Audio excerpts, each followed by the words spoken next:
Scotty Storm here. Oh, damn it. He's got one of them there accents. And I always get them telling me whoever I'm covering isn't a real one of them. For a laid-back lot who spend 110% of their time on the beach drinking stubbies and riding around in kangaroos, you would think they would care less about that and focus more on avoiding the dangerous drop bears more. So we're going to have to pretend it's not there today. Unless he uses the word drongo, then we'll know for sure he's definitely Welsh. Let's talk about the burden of proof, shall we? About, flat earth. You always hear globe is always your proof for a flat earth. Oh, double damn it. He's a flat earther too. I'm having the worst goddamn luck today. Maybe it's because I blaspheme so much. You would think God would be more concerned about all those orphanages I blew up using an explosive-rigged bus filled with nuns, rather than me saying his name a bit insultingly. Priorities, I guess. Right, what did he say? Let's talk about the burden of proof, shall we? About, flat earth. You always hear globe is always your proof for a flat earth.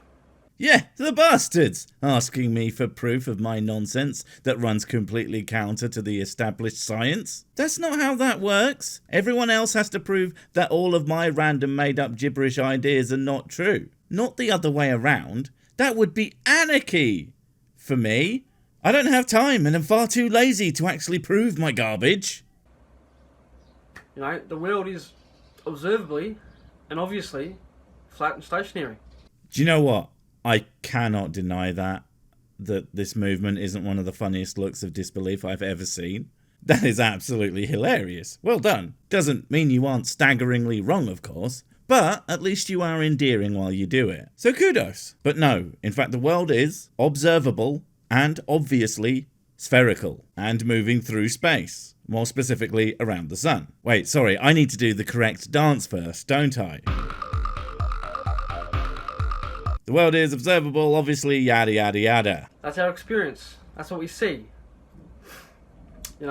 Ah, your experience and what you see. The ultimate infallible form of evidence. Like how fleas and maggots spontaneously generate from non-living matter. Sorry? Oh, I've just been informed that that's not how that works. They did some sciencing. And there are some far more rational and evidence-based explanations for those things. However, that doesn't diminish my point, like how when we look at a rainbow, we are seeing with our infallible human eyes every single possible colour. There are more kinds of visible light. What is the point of our senses if science always does a better job analysing things? I'm taking mine back to the shop for a refund, useless bloody eyes. Only bloody Freemason actonauts can go supposedly so high they can see the curve. Well, that was quite a thing. First, what's going on here? I know this is an exciting subject, but no need for any of that. And, sorry, Freemason actonauts. Yeah, it's not like these people go through rigorous training to hone both their physical and mental abilities so that some gibbering dipshit can just call them Mason fakers with none of that obviously observable evidence that they definitely have. No wonder Buzz Aldrin punches conspiracy theorists. I mean, he shouldn't, but I understand the frustration. But are you really surprised that only people with a decent amount of funding and training have what is needed to get there? Do you lot think that this guy is just 100% grade A jealousy? Nah, actually, I'm sure this specimen of peak physical performance would make an excellent spacer guy. And not vomit up literally all of his insides before crashing the ship into the moon, which is an amazingly difficult thing to do by accident. I've tried. Not any real people. Only a government agency. Not even real people, only a government agency. So, what? Even the actonauts aren't actually really real people? That doesn't make no goddamn sense, son. I mean, are you saying that the people on the broadcasts aren't actually people? I gotta believe that's not what you mean, because that pushes way beyond silly into legit batshittery. So, to believe the earth curves, that requires faith, second-hand knowledge. No, it doesn't. What are you talking about? Seeing the curvature of the Earth and testing for it are not the same thing. We didn't send people into space and have them come back down saying, "Bloody hell, Sheilas and Bruces, you're not gonna bloody believe this, right? But the bloody Earth, it's only a bloody struthin' ball, blimey. And to top it all off, us lot with this Irish accent we got are on the bloody bottom. We're upside down. Oh, struth you're not. Bloody bonkers, mate." They could just be lying to you. That's it. Can you believe it? Simple as that. Of course I know. Is this guy just me?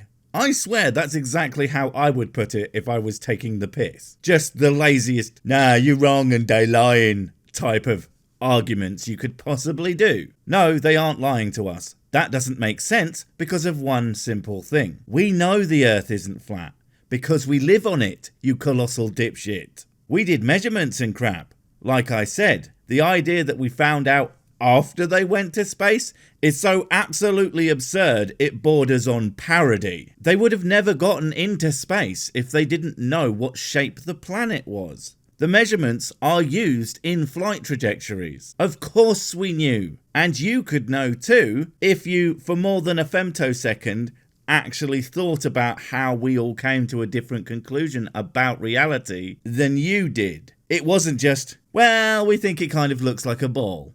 We never based it on what it looked like, we based it on how it measures. Now, the reality of the situation is...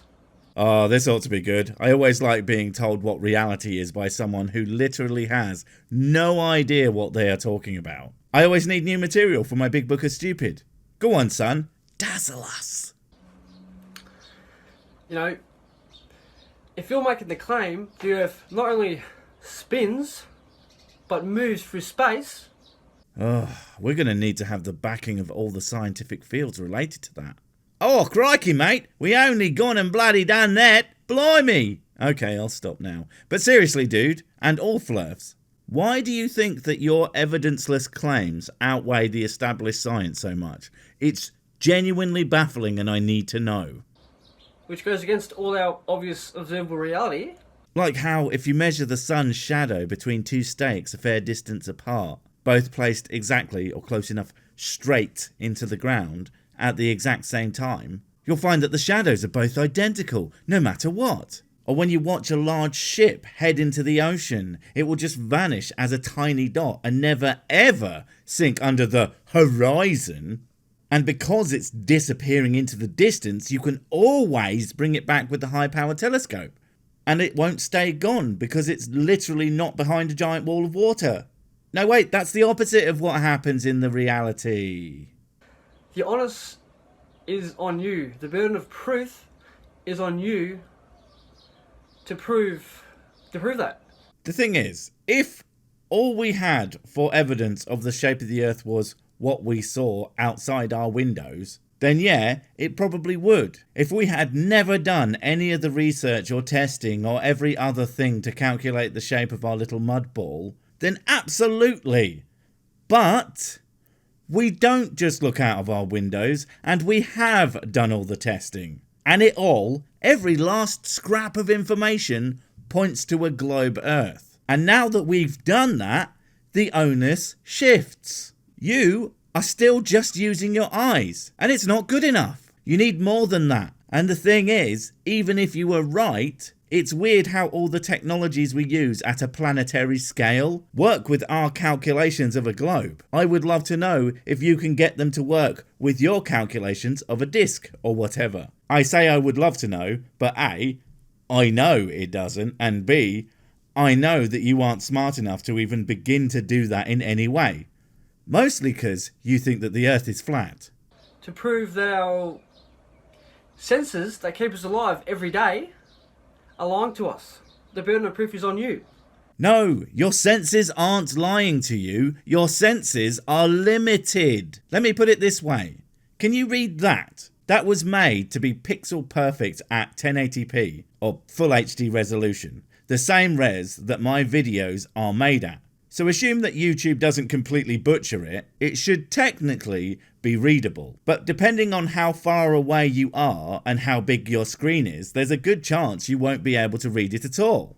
Now go across the room from your screen. Can you even tell that it's words anymore? Now, go outside your house. Can't even see it now, can you? What do you mean that's not fair? Well, you're the one saying that you can discern the shape of the earth with your eyes alone. I assumed you could see through walls. Because that's the minimum kind of superpowers that you would need to just use your eyes alone from ground level. They are weak, pathetic, and worthless in the grand scheme of things. You need more than eyes. You need equipment, and you need measurements. And the equipment and measurements say that what your eyes see isn't the whole picture. Simple as. Because there being so-called outer space, a vacuum, next to the Earth.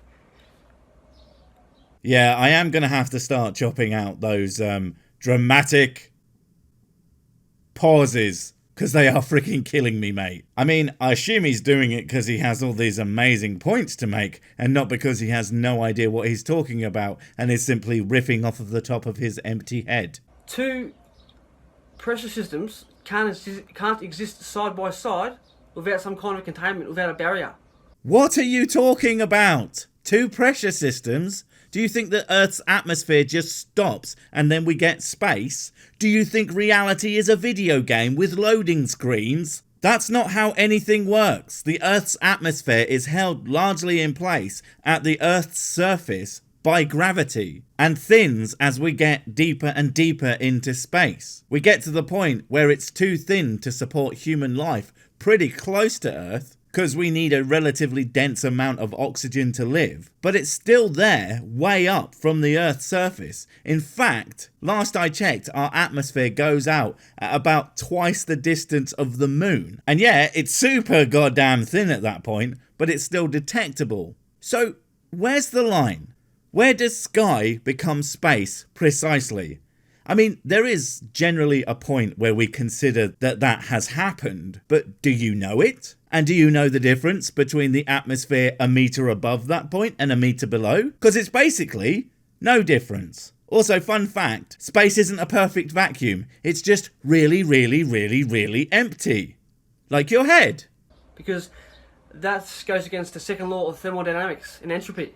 What is it about idiots and thinking that the second law of thermodynamics supports their argument? So far, it never ever has. It's at best been a misapplication, and at worst, they just spout the words with zero comprehension as to their actual meaning. Because you say rockets can somehow go out in outer space. Now, the truth is, if there's a vacuum out there, the Earth, everything on it, would equilibrate and get sucked out into the vacuum of space. First off, what the hell is that? Would equilibrate. Please learn to English. I don't know how to speak Scottish. But regardless of that gibber speak, no, it wouldn't, because of, what's it called again, Desert File? Gravity! Have you ever heard of f***ing gravity? Gravity! Gravity! Yeah, that. Why are we here? Must be a fucking shitty vacuum. You know?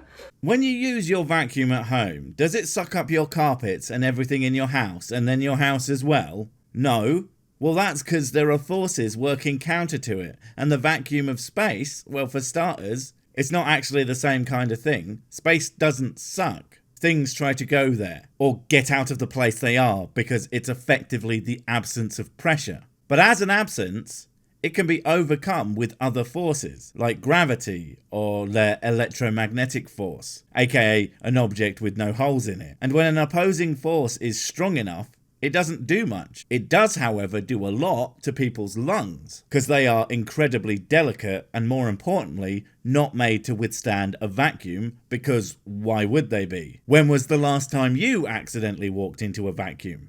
Personally, I haven't done it in weeks. So, unless you can debunk thermodynamics and entropy, you know, the second law of thermodynamics and entropy, then, you know, you've got no case, because... You explain how they apply to your case. I would bet dollars to donuts that you can't, because again, it doesn't. Definitely not the way that you think it does, if you even know what you think it does, and aren't just saying the words you read or heard someone else say. It's not an automatic win button to just bring up thermodynamics and entropy, you know. You know, you can't have two pressure systems coexisting side by side without a barrier. That goes against science 101. As if you passed Science Zero, aka baby's first big book of science. You don't even seem to be aware of the existence of gravity or other forces that might counter your brilliantly thought out vacuum argument. So I seriously doubt you got up to Science 101. Not only that, but water doesn't bend around things. Water... He really hasn't heard of gravity, has he? I gotta say, I do rather enjoy these My First Globe Earth debunk type videos, because usually they are far from their first, and they all say the exact same set of repeatedly debunked arguments with absolutely no idea what they are talking about. Thankfully, it never stops being funny. You know, the natural physics of our world, water, cannot conform to the exterior of shapes. All about gravity, it's stuff about density and buoyancy. Oh, so you have heard of gravity. Was that your Insta debunk dance? I have one too. Debunked. Also, density and buoyancy. Is this going to be yet more debunked horseshit? Gravity doesn't need to exist unless you can prove the Earth is a ball first, then I might entertain it. Because you need to stick to it. But you got to prove the Earth curves first, mate. Wait. You have to prove that the Earth is round before you can prove gravity. That's not how science works. True things are true at the same time. Usually they help verify each other. The Earth being round helps prove that gravity is a thing, and gravity being a thing helps prove that the Earth is round. And you can demonstrate both of these things in a multitude of ways, strengthening their factual claims. It's kind of the opposite of how flat Earth science works. You need absolutely all of it to be true to have a flat Earth, but a lot of it is contradictory in nature and will implode in on itself when even a small amount of scrutiny is applied. You know, you got to prove the Earth's an oblate, pear-shaped bloody spheroid, don't ya? I don't know who told you it was pear-shaped, but no. If fruit is what you understand, it's more like a mandarin. Before you even need to invoke gravity, you know, you have a brick in this hand, you have a balloon in this hand, let them go. What's going to happen? The balloon's going to go up, the brick's going to go down. No, it's not. Balloons don't go up, they go down, unless you fill them with helium. But that density thing is still stupid, because you know what makes the density work? Bleeding gravity! Simple as that. Density and buoyancy and there being a rule up and down is all that's needed. Unless you can debunk that with actual science. You're using the actual scientific method, which the globes never use because it doesn't work for them. What are you talking about? The entirety of our understanding of the Earth comes directly from the scientific method. You're the one who keeps talking about using your eyes. You're the one who doesn't understand what a vacuum is or how density works. I would be astounded if you have even seen a science book, let alone done any experiments to prove or disprove a hypothesis. They need to use math and theory to create magic, to create their reality. Sorry, is it opposite day? I always forget when that comes. It seems to be a random day and at multiple times throughout the year. We really should just set it to one day so that dib-dabs like this can only spout nonsense once a year, and we will all know to ignore them if it comes out on a particular day.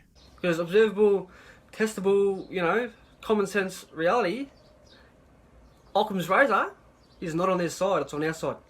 Even if Occam's razor was on your side, Occam's razor doesn't mean the simplest explanation is always the truth. It means that it is often the truth, usually for simple situations where you have all the data at hand. You barely have a fraction of the information you would need to come to any conclusions whatsoever. So the burden of proof is on the globers, not us. You're making these ridiculous claims you live in a magical round spinning cartoon bloody fucking ball. You know, that goes against everything that we see and feel and experience. You have to prove it, not us. We already did. You're just too dumb to realise it. What a shame, you stupid English piece of shit. Wait, before you go, I have something super important to tell you. It's life or death. It will change everything forever. Nope, wait, it's gone. Oh well, probably wasn't important. But while I have you, don't forget to comment, subscribe and notify. And if you want more of my smexy voice, check out Mrs. Six's channel, Spoonstaff Stories, where I narrate and voice all the videos, and she does the work. And if you want to support the channel, check out the merch store for cool t-shirts, or check out Patreon, memberships and PayPal to support directly. Finally, Follow me on the medias of social to get completely pointless guff and to keep up on the latest releases. Oh, I just remembered what I was going to tell you. Whatever you do, don't touch the